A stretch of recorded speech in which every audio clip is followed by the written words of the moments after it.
بسم اللہ الرحمن الرحیم۔ حضرت ایوب علیہ السلام کا مکمل واقعہ، اس واقعے کو جاننے کے لیے اس ویڈیو کو آخر تک ضرور دیکھیں۔ حضرت ایوب علیہ السلام اللہ تعالیٰ کے پیغمبر تھے اور آپ بہت زیادہ صابر تھے۔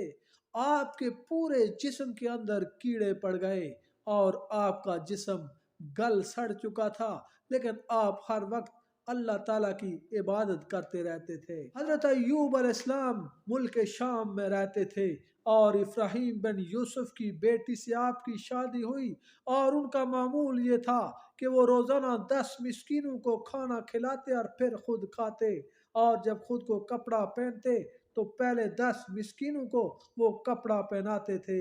اللہ تعالیٰ نے ان کو بہت سے مال اور فرزند عطا کیے تھے اور وہ ہر وقت اللہ تعالیٰ کی عبادت کرتے تھے۔ شیطان لعین نے اللہ تعالیٰ سے عرض کی کہ یا اللہ، حضرت ایوب علیہ السلام اس لیے عبادت کرتے ہیں کہ ان کے پاس بہت زیادہ مال و دولت ہے، ان کے پاس فرزند ہیں، ان کے پاس ہر چیز ہے، مجھے اجازت دے کہ میں حضرت ایوب علیہ السلام کے پاس جاؤں، میں دیکھوں کہ وہ کیوں کر تیری عبادت کرتا ہے اور وہ کیسے ثابت قدم رہتا ہے۔ یہ سن کر اللہ تعالیٰ نے شیطان کو ان کے پاس جانے کی اجازت دے دی تاکہ حضرت ایوب علیہ السلام کو آزمایا جائے۔ شیطان خوش ہو کر حضرت ایوب علیہ السلام کے پاس گیا، لیکن وہ کسی طرح سے بھی حضرت ایوب علیہ السلام کو مغالطہ نہ دے سکا۔ آخر منہ موڑ کر مردود لعین چلا گیا، اور ایک روایت میں آتا ہے کہ فرشتوں نے ان کی عبادت و بندگی دیکھ کر بہت تعجب کیا اور عرض کی کہ حضرت ایوب علیہ السلام مال و دولت، زن و فرزند پانے کے سبب تیری بندگی کرتے ہیں، تو اللہ تعالیٰ نے فرمایا وہ اس وجہ سے میری بندگی نہیں کرتے بلکہ وہ میرا خاص بندہ ہے، میں اس کو جس حالت میں بھی رکھوں گا وہ اسی حالت میں میری عبادت کرے گا اور وہ ہر حال میں میرا مطیع و فرمانبردار ہوگا۔ اور ایک روایت میں ہے کہ حضرت ایوب علیہ السلام نے بذات خود آزمائش کے بلا و مصیبت اپنے اوپر اللہ تعالیٰ سے دعا مانگ کر لی تھی تاکہ پریشانی کی حالت میں اور زیادہ اپنے رب کا شکر ادا کروں۔ حضرت ایوب علیہ السلام نے اپنے رب سے عرض کی کہ یا اللہ، تو مجھ کو کسی مصیبت اور بلا میں مبتلا کر دے۔ تو اللہ تعالیٰ نے فرمایا کہ اے ایوب، تو اپنی مرضی سے بیماری کیوں مانگتا ہے؟ تو حضرت ایوب علیہ السلام نے کہا کہ میرے لیے مصیبت اور غم ہی بہتر ہے، تو مجھے اسی میں گرفتار کر دے۔ تو یوں اپنی خواہش سے، اپنی مرضی سے اس مرض میں گرفتار ہوئے اور ان کے تمام بدن میں کیڑے پڑ گئے اور چھالے پڑ گئے۔ اور ایک دوسری روایت میں آتا ہے کہ حضرت ایوب علیہ السلام کو کسی نے کہا کہ آپ کو اللہ تعالیٰ نے بہت زیادہ مال و دولت اور نعمتیں اللہ نے عطا فرمائی ہیں، اس لیے آپ اللہ تعالیٰ کی عبادت کرتے ہیں۔ حضرت ایوب علیہ السلام نے اس سے کہا کہ بھائی، ہم تو اس کے عوض میں بہت زیادہ اللہ کی عبادت کرتے ہیں، کیونکہ اللہ تعالیٰ نے ہمیں مال و دولت اور فرزند عطا کیے۔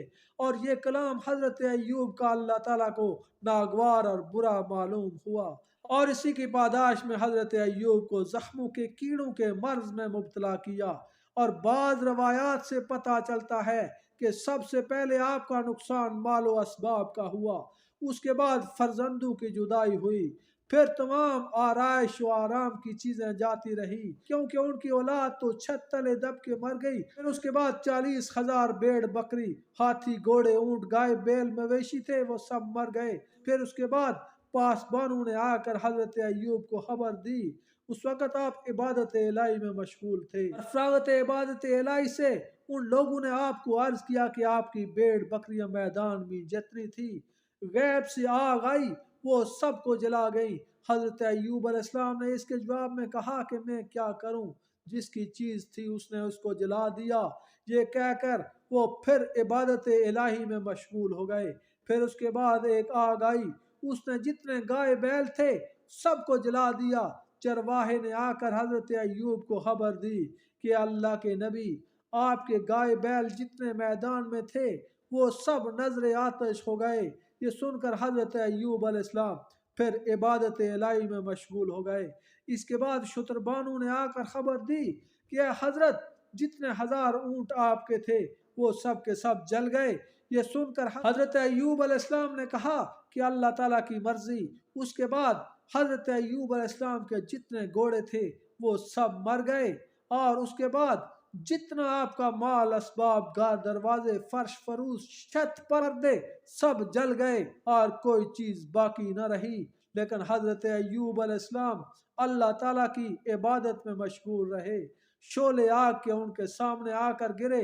لوگوں نے گھبرا کر حضرت ایوب سے کہا کہ اے حضرت آپ کیا دیکھتے ہیں، اب کچھ باقی نہ رہا؟ تو آپ نے فرمایا کہ ہنوز ابھی جان باقی ہے۔ پھر آپ کے 3 بیٹے اور 4 بیٹیاں تھیں، ایک چھت گرا اور وہ دب کر سب کے سب شہید ہو گئے، اور جب ان کو خبر دی گئی تو آپ نے فرمایا کہ وہ سب کے سب شہید ہیں۔ گھر، زن و فرزند، مال و متاع، گھر سب کچھ جاتا رہا اور کچھ باقی نہ رہا، اور آپ صبر کرتے رہے، اپنی بیوی کو سمجھاتے اور یہ کہتے تھے، یعنی صبر کی شادگی کی کنجی ہے۔ پھر 1 ہفتے کے بعد حالت نماز میں ہی ان کے جسم میں پھپھولا پڑا اور اس سے زخم پیدا ہو گیا، اور یہاں تک کہ تمام بدن کا گوشت سڑ کر اس میں کیڑے پڑ گئے، اور باوجود اتنی سخت تکلیف اور پریشانی کے پھر بھی اللہ تعالیٰ کی عبادت و بندگی میں سستی نہ کرتے، بلکہ ہر وقت زیادہ عبادت کرتے تھے، حتیٰ کہ آپ میں اب اٹھنے اور چلنے پھرنے کی بھی طاقت نہ رہی۔ اور اسی طرح 4 برس گزر گئے، یہاں تک کہ آنکھوں میں کیڑے پڑ گئے، یہاں تک کہ اپنے اور بیگانے، محلے والے، اپنے پرائے سب آپ سے نفرت کرنے لگے، سب سے رشتہ ٹوٹ گیا۔ 4 بیویاں تھیں، وہ بھی مطلقہ ہو گئیں، صرف ایک بیوی جس کا نام رحیمہ تھا وہ بہت نیک بخت تھی، وہ ہر وقت حضرت ایوب علیہ السلام کی خدمت میں لگی رہتی تھی۔ بس اسی پریشانی میں 7 برس گزر گئے۔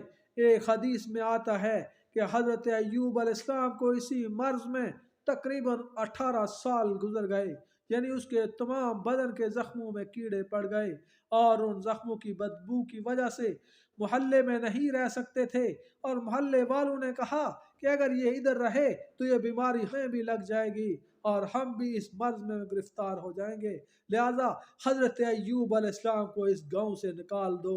چنانچہ ان کے قریبی عزیزوں نے حضرت ایوب علیہ السلام کو اس گاؤں سے نکال دیا۔ صرف حضرت ایوب کی بیوی جس کا نام رحیمہ تھا، 2 شاگرد ان کے پاس رہے۔ ان لوگوں نے حضرت ایوب علیہ السلام کو ایک ٹاٹ میں لپیٹ کر ایک گاؤں سے دوسرے گاؤں لے جا کر رکھا۔ یہ حالت دیکھ کر بہت روتے تھے اور کہتے تھے کہ یا اللہ میری سرداری، میرا مال و دولت، میری ہر چیز کہاں گئی؟ پھر دوسرے گاؤں والوں نے بھی انہیں وہاں سے نکال دیا، پھر وہاں سے اٹھا کر تیسرے گاؤں میں رکھا، تو وہاں کے لوگوں نے بھی حضرت ایوب علیہ السلام کو دیکھا تو نفرت کرنے لگے اور اپنے گاؤں سے نکال دیا۔ دونوں شاگردوں نے ناچار ہو کر ایک میدان میں لے جا کر ایک درخت کے سائے تلے رکھا، اور وہ دونوں شاگرد کچھ روز کے بعد واپس اپنے گھروں کو چلے گئے۔ صرف ان کی بیوی رحیمہ ان کی خدمت کرتی تھی، اور وہ انہیں اکیلا چھوڑ کر محلے میں محنت و مشقت کر کے جو کچھ ملتا وہ لاتی اور اپنے معذور شوہر کو کھلاتی تھی۔ ایک دن کا ذکر ہے کہ رحیمہ اپنی عادت کے موافق گاؤں میں نکل گئی، کچھ محنت و مشقت کر کے اپنے معذور شوہر کو کھلاؤں۔ اس دن کسی نے بھی مزدوری میں نہ بلایا۔ آخر شام کے وقت نہایت پریشان ہو کر دل میں کہنے لگی کہ آج خالی ہاتھ کس طرح شوہر کے پاس جاؤں، ان کو کیا کھلاؤں گی؟ اللہ تعالیٰ مجھ کو کچھ کہیں سے دے دے۔ یہ کہہ کر ایک عورت کے پاس گئی اور سوال کیا کہ اے بی بی، مجھ کو آج کھانے پکانے کو کچھ نہیں ہے، تم مجھ کو کچھ دے دو تاکہ میں اپنے شوہر کی خبر لوں، کیونکہ وہ شدید مرض میں مبتلا ہے، اس کو کھلاؤں گی اور کل جو مزدوری ہوگی اس میں سے ادا کروں گی۔